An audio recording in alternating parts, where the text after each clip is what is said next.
Hey guys, Kyle, the Dead Knight of Anime here, bringing you my review of One Piece chapter 914. And so, getting right into it, one thing I like that was established almost like immediately in this chapter is how a lot of what's going on with the whole people of Wano living in the harsh conditions that they are is more or less a direct result of Oden's death. Because if you think about it, if Oden hadn't died, then every citizen probably would have at least had even with Kaido's invasion, if Oden had survived, then every citizen probably would have had a safe haven in the castle. But now, because he's dead and the castle's destroyed, the citizens are struggling every day just to live. And to be honest, this speaks volumes to the depravity of both Shogun Orochi and possibly even Kaido.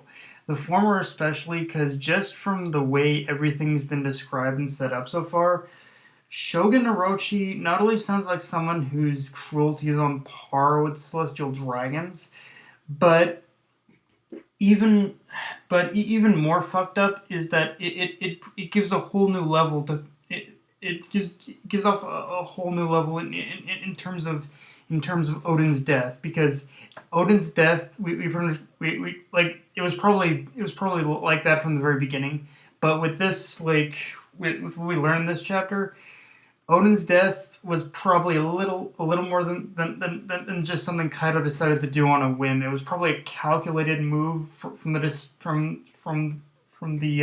suggestion of Orochi. Like Orochi probably, like, with basically Odin gone, but pretty much the show. Pretty much Orochi is free to do anything and everything he pretty much wants to the citizens. And right now, the fucked up thing about what he's doing right now is that he's basically committing a murder cleansing, a murder cleansing in this particular case. Like he's basically he's purpose. I think he allowed. I think it's more than safe to say he allowed Kaido in order to set up all those factories in that specific area in order to specifically poison and kill the citizens. Like he wanted to he for, basically what Orochi's doing right now is he's basically he's basically trying to kill and destroy everything, including the citizens that are basically part of Odin's legacy. He's trying to destroy Odin's legacy, including the buildings, the people, just everything. He wants everything gone in order for him to completely take over Wano and build it in his image. So yeah, Orochi is both a sadistic fucker and he's also and he's just, yeah, the guy is just nuts beyond belief. It's insane. And the fuck, and honestly, this and the stuff he's doing too, actually has a double. It has a double thing too, because in terms of this whole in terms of this whole cleansing thing he's doing, like the way he's gone about it, that this basically also gives him an alibi if the government if this also gives him basically a bit of a fake alibi in order to feed to the government should the government ever get involved. So yeah, he's basically also created the perfect alibi in order to trick them too. So there's that as well. It's like, yeah, Orochi's like we haven't even met the guy yet, and already his tactics are like super fucking, or just or just like they're basically on the level of a genius tactician. So yeah, I guess it makes sense considering he's a shogun. But yeah, um, now we get introduced to two smile users in this episode: Batman and Gazelle Man. What more can I say to that? Like, what more can I say? They pretty much both look, that both their names and their appearances were freaking ridiculous. And of course, it definitely wouldn't be One Piece if there wasn't that traditional Oda humor. But yeah, honestly, pretty much the moment that pretty much from the moment that pretty much Bat Guy appeared, like, I'm calling him Bat Guy because honestly, he's definitely no Batman. We know that Batman is like, really, bro. Batman's name. You are not the true Batman, dude. If the real Batman saw you, he would fuck you up. Seriously, like, yeah, like seriously, that you're basically just a pale imitation, and you bring shame to the Batman name, bro. Like seriously, what the fuck? But yeah, and honestly, at the moment that panel appeared, like the first thing that popped in my head is like, wow, yeah, Kevin Batman. Is it possible? I was like, okay, is it possible for real Batman to cross over into the manga world? Because right now I want to see Batman actually kind of like, actually kind of. I know we have that whole discussion about how Batman doesn't kill, but in this case, I actually want Batman to kind of integrate himself into this, the real Batman integrate himself into this manga, and actually kill and basically kill that pretty much fat and basically kill that fat imitation. Like he's bringing shame to the Batman name. It's like, but yeah, and also, and the other thing that also popped in my head is, wow, the DC heroes really fell on hard times. Like seriously, the dude's fat and Gazelle Man, so I guess just supposed to be Flash. I don't know what to say, but yeah, like Batman, that Bat guy, basically fat Bat guy. You are no true Batman. But his overall appearance was hilarious, of course. And but jokes aside, though, I like how the appearance of these two did in fact led to pretty much the whole real. I think her name is Okiku. Okiku as a samurai, and like this is really starting, and we're starting to really build. Already really build and reveal on the whole prospect of a rebellion in Wano, and that in itself is very interesting to me because the one thing the one thing that's kind of interesting about this chapter and the last chapter too, as well, is that like in terms of like right now, Oda's not wasting any time in getting right into the stuff that we want to see with this arc, which in its own way pretty much leaves me is probably going to leave a lot of people split in a way. Like for me, right off the bat, on one hand, it's showing the urgency of being in Wano, a country controlled by Kaido. Like with the Straw Hats in this country, there's pretty much no time to rest. Like they're pretty much going to get attacked left and right, and it really adds to the whole.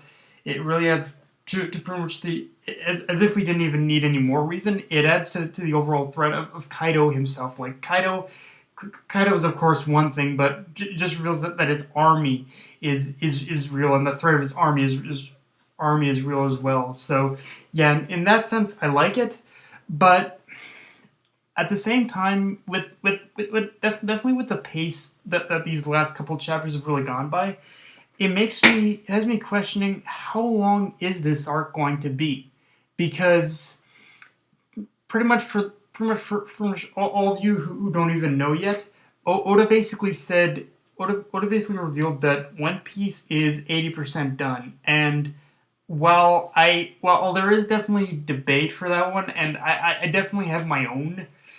I definitely have my own reservations about that, because Oda has definitely been known to in order to definitely troll us for sure before in the past. With the pace of that Wano's been going at lately, I don't believe the 80%, but I almost believe in like a 65-70% at the very least, maybe more 65. But yeah, like the pace of this arc already has been going at a fast pace. Like it's insane, honestly. And of course the chapter basically ends with.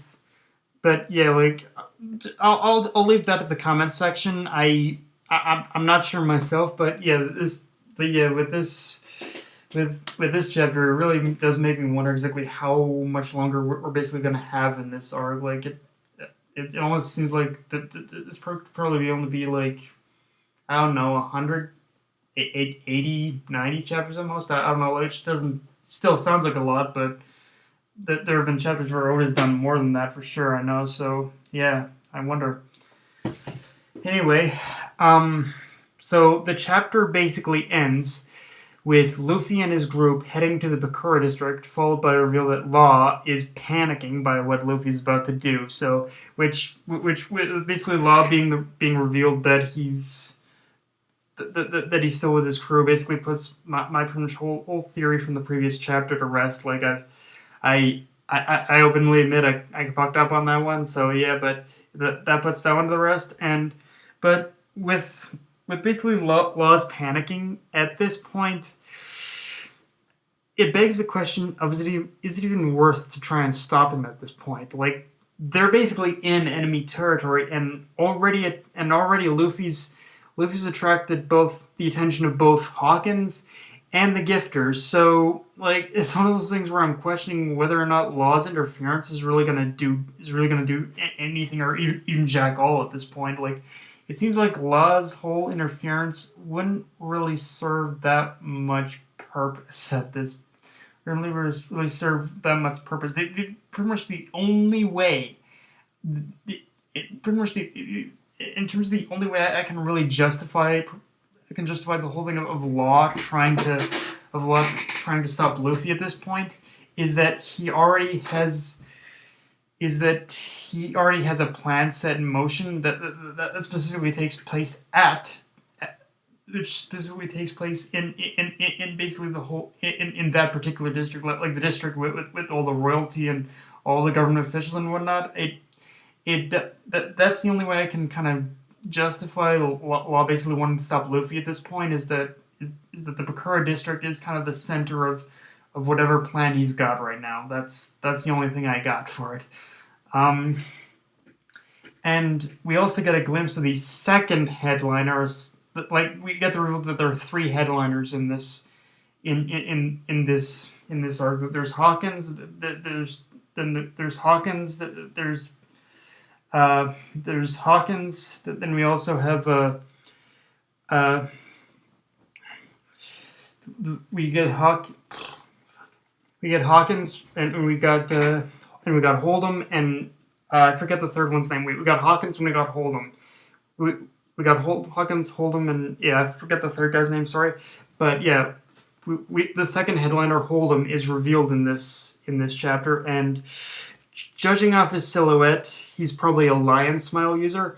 But I'm curious what exactly he wants to use Tama for, because judging from what we know so far, the only thing I can guess is that the Kaido's army has definitely more than just smile users, and the Kaido just from just going, basically deciding to literally go by his handle, Kaido of the Beasts. He's probably actually got literal animals also working for, like actual war animals for him, which that in itself provides some very epic could provide some very epic shit in the future.